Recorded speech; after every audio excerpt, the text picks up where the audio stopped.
The dish diary with মুনিয়া। আজকের আমরা জানবো দক্ষিণ ভারতের একটি বিখ্যাত খাবার আপ্পাম সম্পর্কে।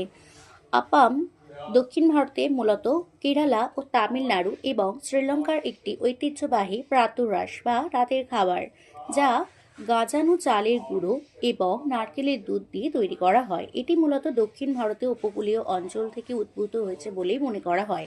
প্রাচীন তামিল সাহিত্য এর উল্লেখ পাওয়া যায়, যা এর দক্ষিণ ভারতীয় মূলকে প্রমাণ করে। আপামের সুনির্দিষ্ট ইতিহাস কিছুটা অস্পষ্ট হলেও ধারণা করা হয় এটি দক্ষিণ ভারতের কেরালার সিরিয়ান খ্রিস্টান সম্প্রদায় বা প্রাচীন তামিল অঞ্চল থেকে শুরু হয়েছিল।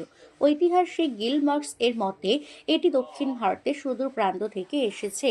এটি ঐতিহ্যগতভাবে চাট্টি নামক এক ধরনের গভীর কড়াইয়ে তৈরি করা হয়। কেরালা ও তামিলনাড়ুর পাশাপাশি শ্রীলঙ্কাতেও এটি অত্যন্ত জনপ্রিয়, যেখানে এটি হপার নামে পরিচিত। প্রধান উপকরণ হলো চালের বাটা, নারকেলের দুধ এবং গাজন বা ফার্মেন্টেশনের জন্য অল্প চিনি বা ডাব বা পাম টডি।